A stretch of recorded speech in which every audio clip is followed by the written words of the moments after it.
बे टेक्स्ट बुकनि जेंनाया बे गोदान बाथ्रा नङा किन्तु थांनाय बोसोरसे बोसोरनैनि सिगां नैबे जि बिजाबनि बाथ्रा बियो समाधानबो ओंखारदोंमोन सेसना एकाडेमिक सेसन जागायनायनि सिगां 1 एप्रिलनि सिगांनो बिनि टेक्स्ट बुक डिस्ट्रिबिउसना जादोंमोन किन्तु लासै लासै बे सिस्टेमाव आरोबाव डिले जानायखौ जों नुदों जे 6 दाननि आनजाद थांब्लाबो लेखाखौ बबेबा साबजेक्टखौ मोना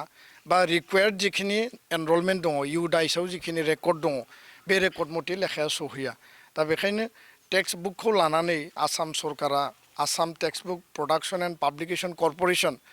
एडुकेशन डिपार्टमेन्ट एससिआरटि बयबो इउनाइटेडलि मोनसे एफर्टआव खामानि मावनांगोन एसामिसआ जेरैबायदि प्रायोरिटि मोनो बेंगलिया जेरैबायदि प्रायोरिटि मोनो बा गुबुन साबजेक्टनि गुबुन लेंगुवेजनि जि लेखाफोरा जेरैबायदि प्रायोरिटि मोनो बर'आबो प्रायोरिटि मोननांगौ आरो बे प्रायोरिटिखौ लानानै जोंनि रिक्वायर्ड नाम्बार अफ स्टुडेन्ट बा नाम्बार अफ स्टुडेन्टनि एगेन्स्टआव जिखिनि टेक्स्ट बुक बेयाव होनांगौ बेखौ मावफुंनांगौ होननानै आङो सरकारखौ दाबि खालामो गुबुन फारसेथिं जोंनि जि बर' राव बेयो आसामनि लोगो सरकारि राव गुबुन फारसेथिं एसामिस रावा असमिया रावा आसामनि सरकारि राव दा अफिसियेल लेंगुवेज आरो एस'सियेट अफिसियेल लेंगुवेज बे कन्टिगुवासलि बियो सोलिनांगौ सिमाल्टेनियासलि लोगोसेयैनो नाथाय आसाम सुक्तिनि दफा बायदियै आसाम सरकारा बे दफाखौ इमप्लिमेन्ट खालामनो थांनायाव 6 नम्बर दफा इमप्लिमेन्ट खालामनो थांनायाव दिनै बिथांमोना 15 एप्रिलनिफ्राय मोनसे डिसिसन लादों जे सारा आसामनि मोनथाम बाहागो बिथांमोना रानदों जे ब्रह्मपुत्र आरो आपार आसाम बा एन्टायार बे एरियायाव असमिया आरो इंराजिजों बेनि बाहायनाय इमप्लिमेन्टेसनखौ खालायगोन official notification official draft official जायखिजाया अर्डारा असमियाव जागोन लोगोसे इंराजि थागोन गुबुन फारसेथिङै जोङो नुबाय जे बिटिआरआव बर' रावजों लोगोसे असमिया राव माने बेखौ बाहायनायनि खोथाखौ बिथांमोना बेयाव लिरदों आरो बराक भेलियाव बेंगलि रावखौ बाहायनायनि खोथा लिरदों दा बे खोथाखौ जोङो बुंदों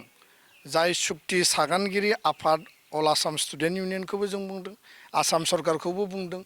जे बिटिआरआवल' बर' रावा बाहायजायोब्ला बोरै जानांगौ बिटिआरआवथ' बे बाहायजाखानांगोन 8 शेड्युलनि राव एकर्डआव थानाय बे बाथ्रा किन्तु बिटिआरनि बाहेरायाव ब्रह्मपुत्र भेलियाव नगाव मरिगाव लखिमपुर धेमाजि कार्बि आंलं गवालपारा गलाघाट साउथ कामरुप नोङो कामरुप रुरेल मेट्र' बा नोङो बरपेटा गासै जिल्लायाव बर'फ्रा दिनै आप टु डिब्रुगड़सिम जों गोसारनानै दङ आरो मेजरिटि जि माने बर' डमिनेटेड एरिया बे ओनसोलफोराव बर'फ्रा रायजो जानानै दङ दा बेखायनो बर' रावा 8 शेड्युलनि भाषा बर' रावा एस'सियेट अफिसियेल लेंगुवेज बे जि मर्यादा बिनि जि मर्यादानि जि मोनसे जि माने स्टेटास बा बे स्टेटासखौ खालामनानै सरकारा बेखौ बाहायनायनि माने जिखिनि दायित्व बा रेसपन्सिबिलिटिखौ मावफुंनांगौ बे नङा जे बिटिआरआव नारसोमनानै हरगोन आरो आङो बे बिथिङाव खावलायगोन जे 15 तारिख एप्रिलनिफ्राय आसाम सरकारा बिथांमोननि पन्सायत इलेक्सन जानानै थांबाय बेयाव नटिफिकेसन अर्डार गासैबो डकुमेन्ट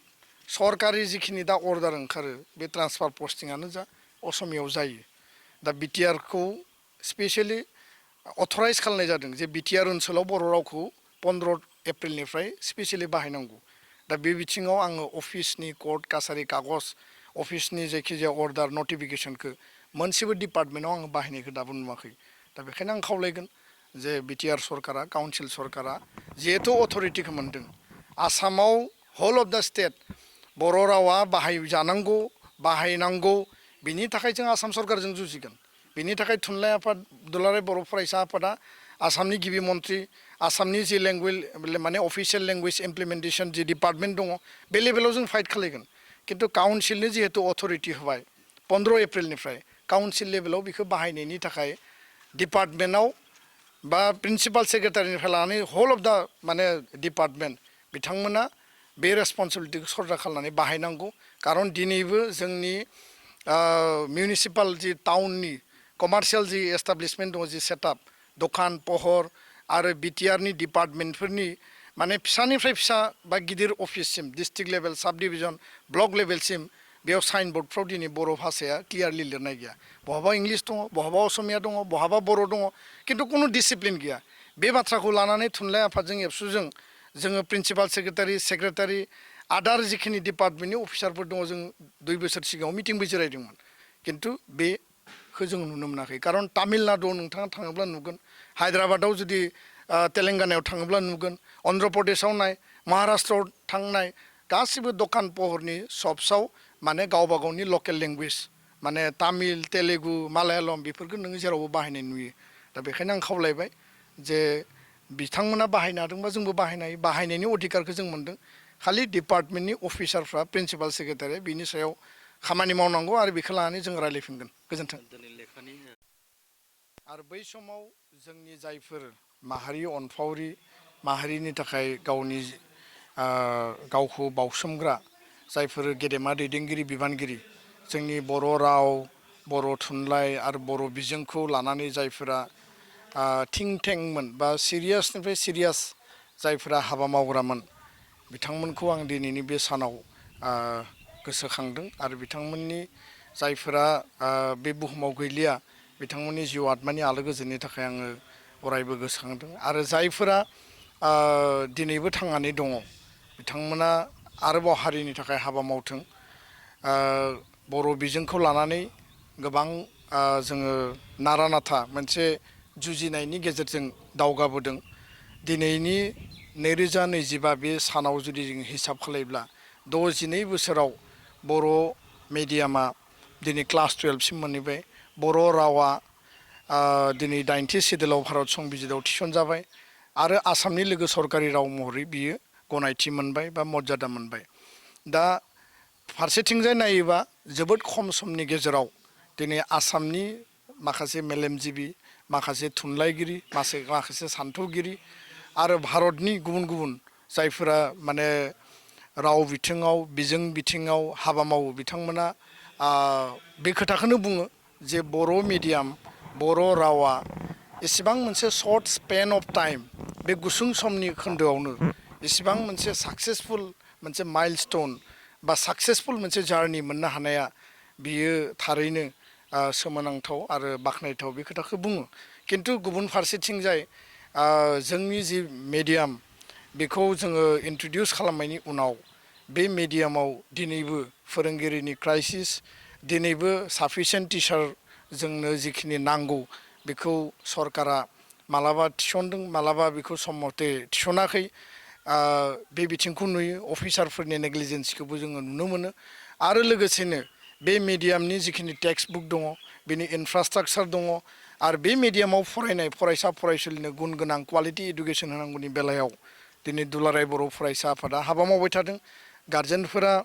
जायफोरा कनसियास गार्जेन बिथांमोनाबो गोसो होनानै नांथाबनानै दङ स्टुडेन्टफ्रा गोसो गुदुङै बिथांमोना सोलोंथाइ लागासिनो दङ थेवबो दिनै कम्पिटिसननि जुगाव बादायलायनायनि जुगाव मादार टां अफ मिडियामनि जि बाथ्राखौ लानानै दिनैबो दान्थे बिदान्थेफोरा फैयो दा बेयाव जोङो खोब कनसियासलि आरो कसियासलि बर' मिडियामनि क्वालिटि इडुकेसनखौ जोङो लाबोनांगोन आरो टेक्सट बुकनि जेंना इनफ्रास्ट्राक्चारनि जेंना टिचार एपइन्टमेन्टनि जेंना बे बिथिंखौ जोङो सुस्रांनायनि गेजेरजों मोनसे समाधानाव जोङो लांनांगोन बेबायदि जेंनाया गुबुन गुबुन मिडियामावबो दङ जायफोरा गुबुन गुबुन स्टेटआव अल अभार इन्डिया सोलिनानै दङ NEP निउ एजुकेसन पलिसि बा नेशनेल एजुकेसन पलिसि जे राष्ट्रीय शिक्षा नीतिनि आधाराव मादार टां मिडियामखौ इम्पर्टेन्स होनाय जादों दिनै आसामाव माखासे जायफोरा मिडियाम गैयामोन माने राभाफोरनि बा गार' बा नोङो मिसिं देउरि बिथांमोननो गोदानै मिडियाम खुलिदों क्लास 5 सिम दा बिथांमोना दिनै जागायदों नाथाय बर'आ 1963आवनो जागायदों दा बेखायनो जोङो जेब्लाबो पायनियार आरो बर' बिजोंखौ फोथांना लाखिनायनि थाखाय बयबो अहरह खामानि मावदों नाथाय बे मिडियामाव स्टुडेन्टनि नाम्बारा डिक्रिस जालांनायाबो बा खमायलांनाया स्टुडेन्ट एनरलमेन्टआ खमायलांनाय बे जोंनि थाखाय साननो गोनां आरो बिनि थाखाय जों मिजार लानांगोन मिटिगेसन लानांगोन आङो साफ्रोमबो बर' आइ आफा रायजो राजाखौ दिनैनि बे सानाव जोङो बयबो बर' मिडियामखौ जोङो फेहेरनाय बेखौ फोथांनाय आरो बेखौ जौगाहोनायाव आरो बे मिडियामाव मेक्सिमाम लेभेलनि एनरलमेन्ट खालामनानै क्वालिटि इडुकेसन होनायाव हाबा मावनांगौआव जों बयबो जोथोन लानांगोन बयबो जोङो हाबा मावनांगोन आं बेखौनो बुंबाय